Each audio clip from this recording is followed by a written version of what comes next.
BJP ನಾಯಕರ ನಡುವೆ ಹೊಂದಾಣಿಕೆ ವಿಚಾರಕ್ಕೆ ಸಂಬಂಧಪಟ್ಟಂತೆ ನಮ್ಮಲ್ಲಿ ವಂಶ ಪರಂಪರೆ ಕುಟುಂಬ ರಾಜಕಾರಣ ನಡೆಯಲ್ಲ. ಬೆಳಗಾವಿಯಲ್ಲಿ ಪರಿಷತ್ ವಿಪಕ್ಷ ನಾಯಕ ಚಲುವಾದಿ ನಾರಾಯಣ ಸ್ವಾಮಿ ಈ ಹೇಳಿಕೆಯನ್ನು ಕೊಟ್ಟಿದ್ದಾರೆ. ಅಂದರೆ ಈಗ ಭಿನ್ನರ ಬಣ ಕೂಡ ಒಂದು ಸೃಷ್ಟಿಯಾಗಿಬಿಟ್ಟಿದೆಯಲ್ವಾ ಬಹಳ ದಿನಗಳಿಂದ. ಇದೆಲ್ಲ ನಮ್ಮಲ್ಲಿ ಇಲ್ಲ ಅಂತ ಹೇಳಿದ್ದಾರೆ ಈಗ ಚಲುವಾದಿ ನಾರಾಯಣ ಸ್ವಾಮಿ ಅವರು. ಜೊತೆಗೆ ವಂಶ ಪರಂಪರೆ ಕೂಡ ನಮ್ಮಲ್ಲಿ ಇಲ್ಲ, ಅದು ನಡೆಯೋದಿಲ್ಲ ಅನ್ನುವಂಥ ಮಾತು ಅವರದು. ಬಿಜೆಪಿಯನ್ನು ಅಧ್ಯಕ್ಷರು ನಡೆಸ್ತಿದ್ದಾರೆ. ಸೀನಿಯರ್ ಅಂತಿಲ್ಲ, ಜೂನಿಯರ್ ಅಂತಿಲ್ಲ. ಇನ್ನು ಯತ್ನಾಳ್ ಅವರೇ ಬಂದು ಕೂತರೂ ಕೂಡ ಅವರಿಗೆ ನಾವು ಗೌರವವನ್ನು ಕೊಡ್ತೇವೆ ಅವರೇ ಅಧ್ಯಕ್ಷರಾದರೆ.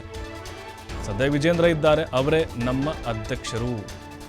ಸಣ್ಣ ಪುಟ್ಟ ಸಮಸ್ಯೆಗಳಿದ್ರೆ ಬಗೆಹರಿಸ್ಕೊಳ್ಬೇಕು ಅಂತ ಚಲುವಾದಿ ನಾರಾಯಣ ಸ್ವಾಮಿ ಹೇಳಿದ್ದಾರೆ.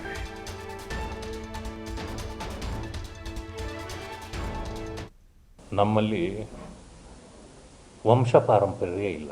ಬಿಜೆಪಿ ಅಂತಂದರೆ ರಾಜಕೀಯ ಪಕ್ಷ. ರಾಜಕೀಯ ಪಕ್ಷವನ್ನು ನಡೆಸೋರು ಯಾರು? ಅಧ್ಯಕ್ಷರು. ಅಧ್ಯಕ್ಷರಿಗೆ ಸೀನಿಯರು ಜೂನಿಯರು ಅನ್ನೋದು ಇರೋದಿಲ್ಲ. ಇಷ್ಟೇ ವಯಸ್ಸಿರಬೇಕು ಅನ್ನೋದು ಏನು ಇರೋದಿಲ್ಲ. ಆ ಸ್ಥಾನಕ್ಕೆ ಗೌರವವೇ ಹೊರತು ವ್ಯಕ್ತಿಗೆ ಗೌರವ ಅಲ್ಲ. ಆ ಸ್ಥಾನಕ್ಕೆ ನಮ್ಮ ಹೈಕಮಾಂಡು ಯಾರನ್ನೇ ಕುಳಿಸಿದ್ರು, ನಾಳೆ ಯತ್ನಾಳ್ ಅವರೇ ಬಂದದ್ರಲ್ಲಿ ಕೂತ್ಕೊಂಡ್ರು ನಾವು ಗೌರವಿಸಬೇಕು. ಆದ್ದರಿಂದ ಈಗ ಸದ್ಯಕ್ಕೆ ವಿಜೇಂದ್ರ ಅವರಿದ್ದಾರೆ, ಅವರೇ ನಮ್ಮ ಪಕ್ಷದ ಅಧ್ಯಕ್ಷರು. ಎಲ್ಲರೂ ಗೌರವಿಸಬೇಕು. ನಿಮ್ಮದೇನಾದರೂ ಸಣ್ಣ ಪುಟ್ಟ ಸಮಸ್ಯೆಗಳಿದ್ದರೆ ಕುಳಿತು ಬಗೆಹರಿಸ್ಕೊಳ್ಬೇಕು.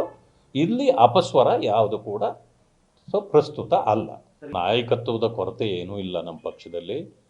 ಆದರೆ ಸ್ವಲ್ಪ ಮನಸ್ಸುಗಳನ್ನು ಒಟ್ಟೊಟ್ಟಿಗೆ ತರಬೇಕಾಗಿದೆ. ಆ ಕೆಲಸವನ್ನು ನಮ್ಮ ಪಕ್ಷ ಹೈಕಮಾಂಡು ಭಾಳ ಸ್ಟ್ರಾಂಗು. ಆದರೆ ಸ್ವಲ್ಪ ಕ್ರಮ ಜರುಗಿಸೋದರಲ್ಲಿ ಸ್ವಲ್ಪ ತಾಳ್ಮೆಯಿಂದ ಹೋಗ್ತಾರೆ. ಇಮ್ಮಿಡಿಯೇಟ್ಲಿ ಧುಮ್ಕೋದಿಲ್ಲ. ಆದ್ದರಿಂದಾಗಿ ಚುನಾವಣೆಗಳೆಲ್ಲ ಮುಗಿದಿದೆ. ಈಗ ನಮ್ಮಲ್ಲಿ ವಂಶ ಪಾರಂಪರ್ಯ ನೋಡಿ. ಈಗ ಬಿ ಜೆ ಪಿ ಅಧ್ಯಕ್ಷರು ಇದಾರಲ್ಲ ವಿಜೇಂದ್ರ, ಅವರು ಸಣ್ಣವರು, ಅವ್ರಿಗೆ ಬೆಲೆ ಕೊಡಬಾರ್ದು ಅಂಥದ್ದೇನಿಲ್ಲ. ಅದು ಸ್ಥಾನಕ್ಕೆ ಮಾತ್ರ ನಾವು ಬೆಲೆ ಕೊಡಬೇಕು, ಅಲ್ಲಿ ವ್ಯಕ್ತಿ ನೋಡಬಾರ್ದು ಅಂತ ಹೇಳಿದ್ದಾರೆ. ಆ ಸ್ಥಾನದಲ್ಲಿ ಯತ್ನಾಳ್ ಅವರು ಬಂದು ಕೂತರೂ ಕೂಡ ನಾವು ಅವ್ರಿಗೆ ಗೌರವವನ್ನು ಕೊಡಬೇಕಾಗುತ್ತೆ. ಅಂದರೆ ಇಲ್ಲಿ ಯತ್ನಾಳ್ ಅವರ ಅಸಮಾಧಾನದ ವಿಚಾರದ ಬಗ್ಗೆ ಕೂಡ ಚಲುವಾದಿ ನಾರಾಯಣ ಸ್ವಾಮಿ ಅವರು ಮಾತಾಡಿದ್ದಾರೆ. ಸದ್ಯಕ್ಕೆ ನಮ್ಮಲ್ಲಿ ವಿಜೇಂದ್ರ ಇದ್ದಾರೆ, ಅವರೇ ನಮ್ಮ ಅಧ್ಯಕ್ಷರು. ನಮ್ಮ ಹೈಕಮಾಂಡ್ ಭಾಳ ಸ್ಟ್ರಾಂಗ್ ಆಗಿದೆ. ಆದರೆ ಅವರು ಏಕಾಏಕಿ ಧುಮುಕೋದಿಲ್ಲ, ಸಡನ್ನಾಗಿ ಅವರು ನಿರ್ಧಾರವನ್ನು ತೆಗೆದುಕೊಳ್ಳೋದಿಲ್ಲ. ತಾಳ್ಮೆಯಿಂದ ಇರ್ತಾರೆ, ಅದಾದಮೇಲೆ ಕ್ರಮವನ್ನು ತೆಗೆದುಕೊಳ್ತಾರೆ. ಇನ್ನು ಬಿ ಜೆ ಪಿ ನಾಯಕರ ಹೊಂದಾಣಿಕೆ ವಿಚಾರಕ್ಕೆ ಸಂಬಂಧಪಟ್ಟದ್ದು ಕೂಡ ಮಾತಾಡಿದ್ದಾರೆ. ಹೊಂದಾಣಿಕೆ ಅನ್ನೋದು ಇದೆ, ಆದರೆ ಸಣ್ಣ ಪುಟ್ಟ ಸಮಸ್ಯೆಗಳಿರೋದು ಪಕ್ಷದಲ್ಲಿ ನಿಜ. ನಮ್ಮಲ್ಲಿ ವಂಶ ಪರಂಪರೆ ಅನ್ನೋದಿಲ್ಲ. ಅದರ ಜೊತೆಗೆ ಕುಟುಂಬ ರಾಜಕಾರಣಕ್ಕೆ ನಾವು ಮಣೆ ಹಾಕುವುದಿಲ್ಲ ಅಂಥೇಳಿ ಚಲುವಾದಿ ನಾರಾಯಣ ಸ್ವಾಮಿ ಅವರು ಹೇಳಿದ್ದಾರೆ.